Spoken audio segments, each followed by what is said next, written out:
안녕하세요. 저는 올해 70대를 바라보고 있는 여자입니다. 얼마 전 저에게 엄청난 일이 생겨서 한번 그를 끄적여 보아요. 정말 영화 같은 반전의 일이 제 인생에 일어나서 얼마나 신기한지 모릅니다. 저는 남편과 일찍 헤어졌고 아들과 둘이서 살았어요. 사실 남편과는 성인이 되자마자 아이를 낳았고 혼인신고도 안 했는데 남편이 야반도주를 해버려서 아이를 키우기 싫은가 보다 했고 찾지도 않았습니다. 그런데 저희 아들은 제가 키웠지만 정말 반듯하고 성실하게 자랐어요. 어릴 때부터 공부도 잘하고 예의도 발라서 동네 아줌마들이 아이고 우리 아들이 형민이 반만 닮아도 소원이 없겠다 라는 말을 입에 달고 살았죠. 솔직히 아빠 없이 저 혼자 키운 아들치고는 어디 가서 꿀리지 않았습니다. 아들은 어렸을 때부터 공부도 잘했죠. 저희 때에는 자식들이 검사나 변호사, 판사, 선생님 같은 직업을 가지길 원하잖아요. 그래서 저도 형민이에게 엄마는 우리 아들이 검사나 변호사 같은 사자 들어가는 직업 했으면 좋겠는데 라고 말했더니 형민이의 대답은 의외였습니다.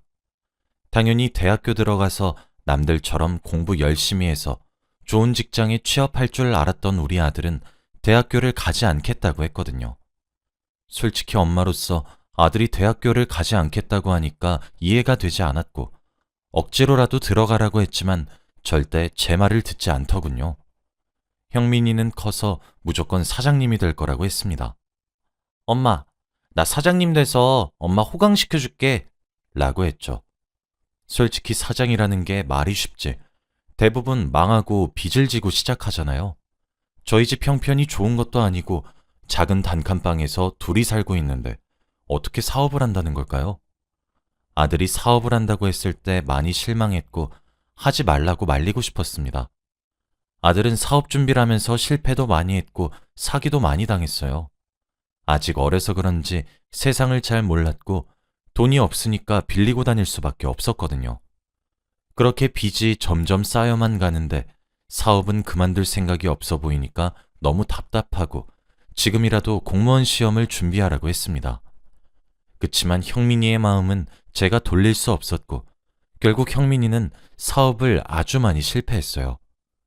형민이는 그렇게 20대를 사업만 하다가 날렸고 몇 년 동안의 실패 끝에 드디어 제대로 된 사업을 하기 시작했습니다.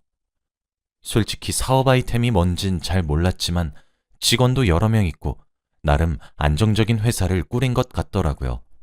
그러면서 세상이 발전할수록 형민이의 사업은 점점 커져갔고 제가 살고 있는 집도 상상도 못할 만큼 커져갔습니다. 형민이의 회사는 단기간에 성장했고 급속도로 빠르게 큰 돈을 벌었어요. 아들이 열심히 사업을 연구하고 실패할 때에는 늘 이 정도만 했으면 됐다고 그만하라고 말리기 일쑤였는데 막상 이렇게 성공하고 보니까 그 말을 한 제가 너무 한심하더군요. 형민이는 TV에도 나오는 젊은 CEO가 되었고 인터넷에 형민이의 이름을 검색하면 형민이에 대한 기사도 나오는 아주 유명한 사람이 되었습니다. 30대의 CEO가 됐다는 건 극히 드문 일이었고 어린 청소년들에게 형민이는 롤모델이 되었죠. 그런데 아들이 좋아하는 일을 해서 성공한 건 당연히 부모로서 기분이 좋은 일이었지만 사업이 더 잘 될수록 형민이를 볼 수 있는 시간이 많이 줄어들더라고요. 매일같이 해외에 출장을 가고 새벽 일찍 나가서 저녁 늦게 들어왔거든요. 얼굴을 마주하고 밥을 먹은 지가 언제였는지 까먹을 정도였습니다. 그리고 또 형민이가 30대인데 결혼을 할 시기잖아요. 저렇게 바쁘면 여자를 만날 시간도 여유도 없을 건데 그럼 전 죽을 때까지 손주도 못 보고 죽어야 하지 않습니까? 확실히 성공을 하니까 많은 것을 잃었고 가끔씩은 옛날에 단칸방에서 아들과 둘이서 도란도란 살았던 기억이 떠오르면서 그때가 나았다고 생각이 들 때도 있어요. 그래서 형민이가 행복하면 저는 그걸로 만족했습니다. 마냥 행복하고 평생 일만 할 것 같았던 형민이에게도 행복만 있는 건 아니더군요. 저희 아들이 너무 일에 심취해 있었고 건강보다 일을 더 중요하게 여겨서 자기 몸이 망가지고 있다는 것을 몰랐나 봐요.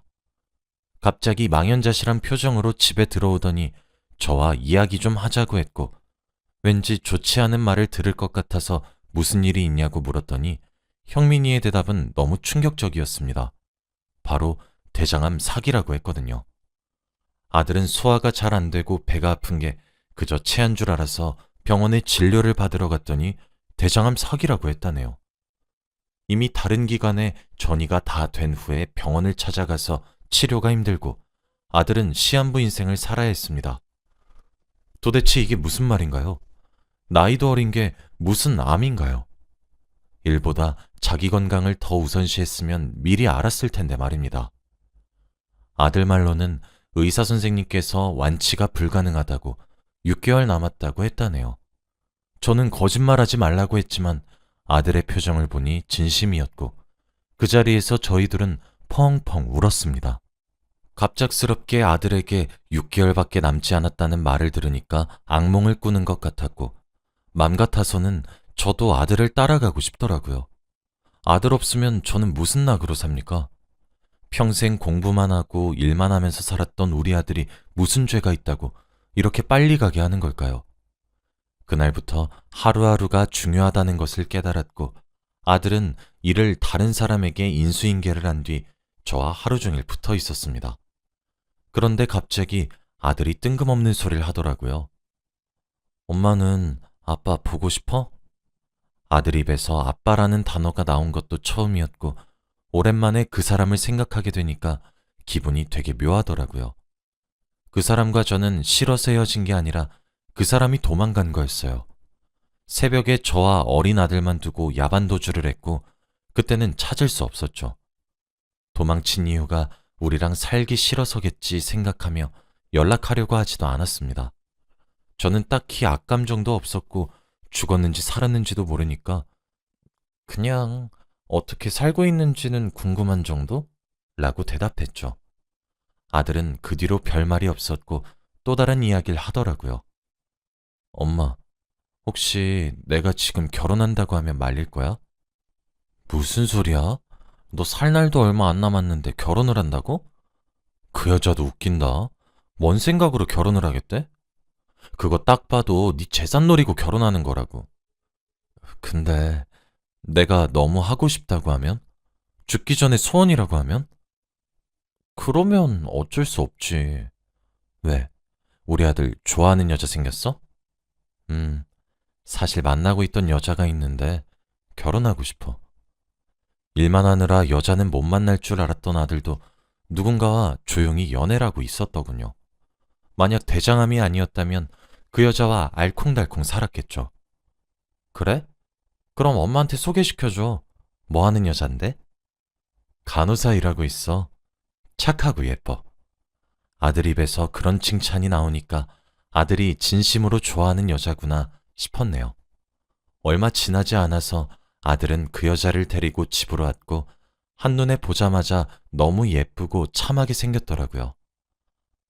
예쁘다 하면서 칭찬을 해주니 그 여자도 아니에요. 어머니가 훨씬 더 아름다우세요. 라고 웃으면서 말해주는데 웃는 게 어찌나 예뻤는지 몰라요. 아들의 암만 아니었으면 그 여자와 결혼시켜줄 수 있을 것 같더군요. 셋이서 식사를 하다가 드디어 결혼 이야기가 나왔습니다. 그 여자와 아들은 연애한 지 2년째라고 했고 여자의 부모님도 저처럼 시한부 남자와 결혼을 해서 뭘 얻겠다고 하지 말라고 했대요. 그 여자와 아들은 연애한 지 2년째라고 했고 여자의 부모님도 저처럼 시한부 남자와 결혼해서 뭘 얻겠다고 하지 말라고 했대요. 그런데 그 여자는 평생 형민 씨 아내로 남고 싶어요 라고 하며 절실하더라고요. 저는 절대 안 된다고 결혼하면 무조건 후회할 거라고 하니 그 여자와 형민이 둘 다 하고 싶다고 같이 살고 싶다고 하더라고요. 엄마, 나 하루라도 일찍 결혼해서 우리 민진이랑 행복하게 살다가 가고 싶어. 내 마지막 소원이야. 어? 빨리 허락해줘야 빨리 결혼하고 하루라도 더 살다가 가지. 형민이의 말을 들으니까 또 그런 것 같기도 했고 아들이 마지막 소원이라고 하는데 제가 반대할 수 있겠나요? 결혼 끝까지 안 시켜줬다가 죄책감 느끼는 것보다는 결혼을 시켜주는 게 더 나을 것 같았고 그 여자의 얼굴과 인성을 보니까 재산을 노리고 결혼을 하는 것 같진 않았습니다. 제가 허락하자마자 그들은 바로 혼인신고를 하러 갔고 얼마 지나지 않아 바로 결혼식을 올렸죠. 하루가 급한 부부다 보니 뭐든지 속전속결로 진행했고 신혼여행까지 다 갔다 왔습니다. 아들은 며느리를 만나고 나서 얼굴에 생기가 돌았고 행복해 보이더라고요.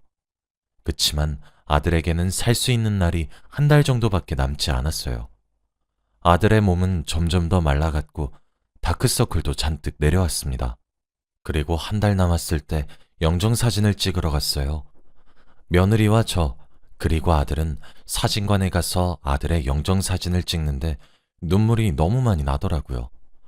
누가 저보다 아들이 먼저 갈 줄 알았겠나요? 저와 며느리는 그 자리에서 두루마리 휴지 하나를 다 쓰고 나왔습니다. 아들은 왜 계속 우냐고, 나 지금 죽냐고 했지만 하나밖에 없는 자식이 죽는다고 하니까 너무 마음이 아프더군요.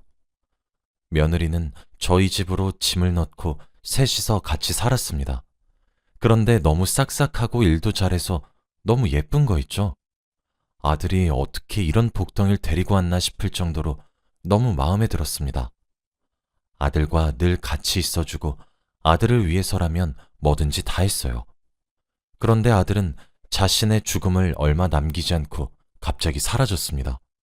정말 소리소문도 없이 사라졌어요. 처음엔 며느리와 여행을 갔나 싶었지만 며느리도 모른다고 했고 아무도 아들의 행방을 모르니까 너무 두렵더라고요.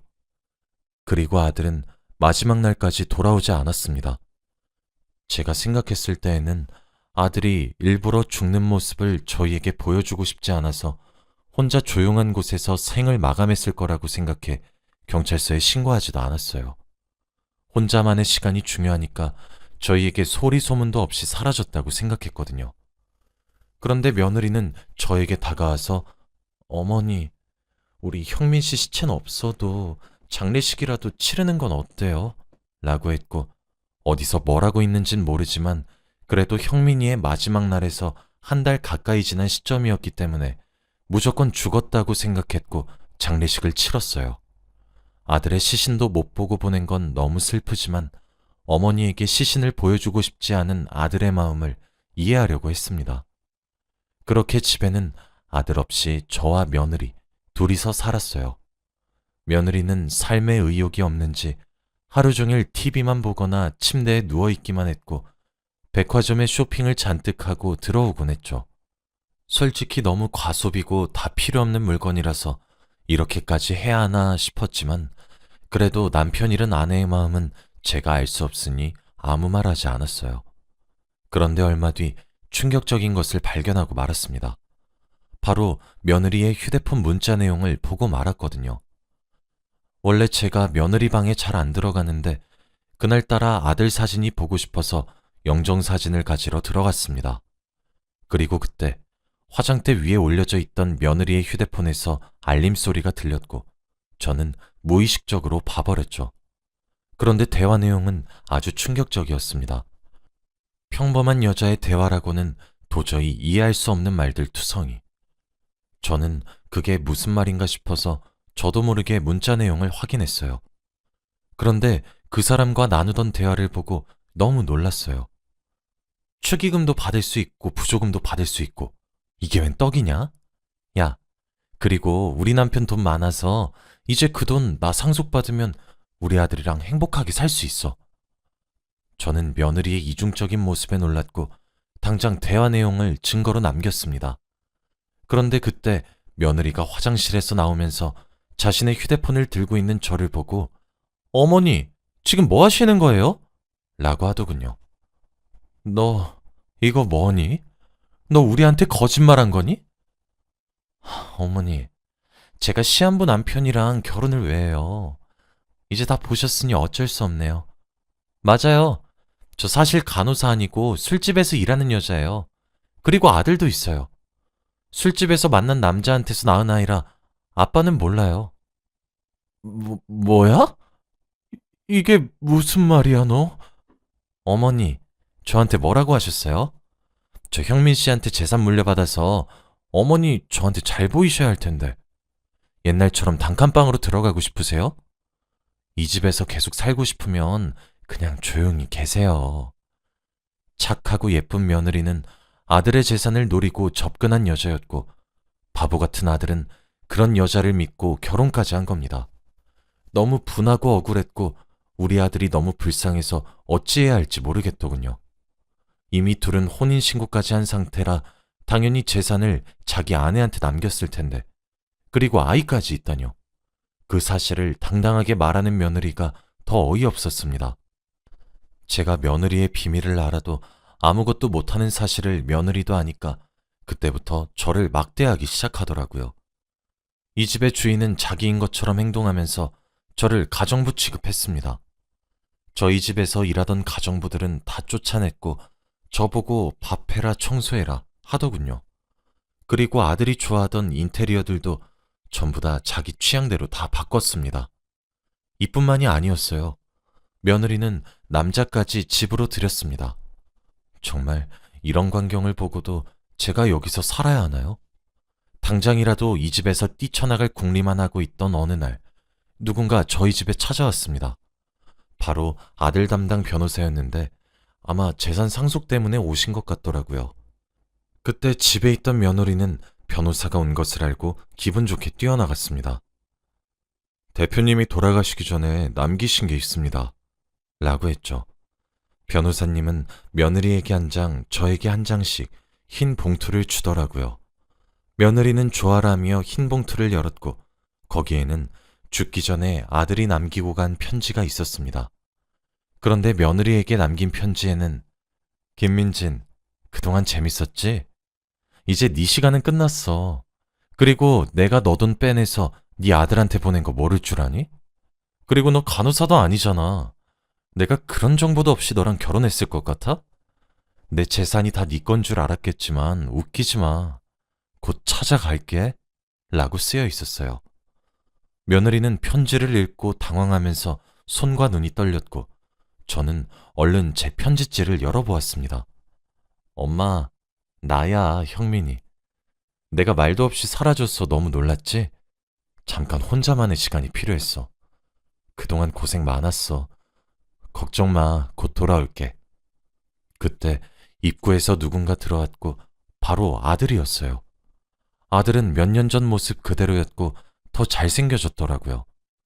며느리는 성큼성큼 걸어오는 아들을 보고는 너무 놀라서 입을 막았고 저는 아무 말도 안 나왔어요. 제가 꿈을 꾸는 것만 같았고 왜 죽은 아들이 멀쩡히 살아서 돌아오는지 궁금했습니다.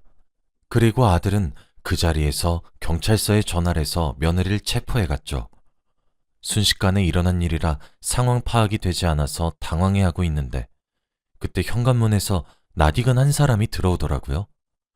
기억을 더듬다가 드디어 알아냈는데 바로 몇십 년 전 도망간 남편이었습니다. 너무 오랜만에 만난 그는 외모가 많이 늙어 있었고 힘들어 보였죠. 그래서 아들에게 이게 무슨 일인지 당장 설명해 달라고 했습니다. 아들의 말은 정말 충격적이었어요. 아들은 죽은 게 아니라 해외로 간 거였대요. 그리고 더 놀라운 사실 하나가 있습니다. 남편이 그때 저희를 버리고 야반도주를 한 이유도 바로 며느리 때문이었다고 합니다. 그 여자는 아들에게 한 것처럼 저희 남편에게도 사기를 쳤고 갚아야 할 돈이 점점 커져서 저와 아들에게도 피해가 생길 것 같아 야반도주를 할 수밖에 없었대요. 그리고 상황이 정리되면 돌아오려고 했지만 이미 성공한 아들을 보고 염치 없이 돌아올 수 없었다고 했죠. 그리고 또 한 가지 놀라운 사실은 며느리가 저희보다 나이가 많다고 했습니다. 얼마나 얼굴에 돈을 많이 들인 건지 참. 남편에게도 사기치고 저희 아들에게도 사기를 쳤네요. 아들은 그 여자를 만나기 전부터 아버지를 만나보고 싶어서 찾으러 갔다가 도망간 이유를 들었고 그 여자가 우리 집을 갈라놨다는 생각에 복수를 한 거였대요. 아들의 대장암도 다 거짓말이었고 그 여자를 사랑한 것도 다 거짓말이었습니다. 도대체 이런 드라마 같은 상황이 어떻게 있나요? 아들은 혼자 있는 동안 아버지를 찾아다니면서 같이 가자고 설득을 했고 그때 아빠에 대한 질문을 한 것도 다 이것 때문이었던 거였죠. 결국 아들의 계획은 성공적으로 끝났고 그 여자는 당연히 감옥으로 갔습니다. 사기죄가 저희 말고도 어마무시하게 많아서 감옥에 갈 수밖에 없었거든요. 지금은 저와 남편, 그리고 아들 셋이서 살고 있어요. 오랜만에 이렇게 가족이 뭉치니 되게 기분이 신기하네요. 지금 다시 생각해봐도 아들이 이런 계획을 한 게 너무 신기합니다. 여러분, 집안에 며느리 잘 들이세요. 저처럼 이런 일 당하시지 않았으면 좋겠습니다. 제 이야기는 여기까지이고 들어주셔서 감사합니다.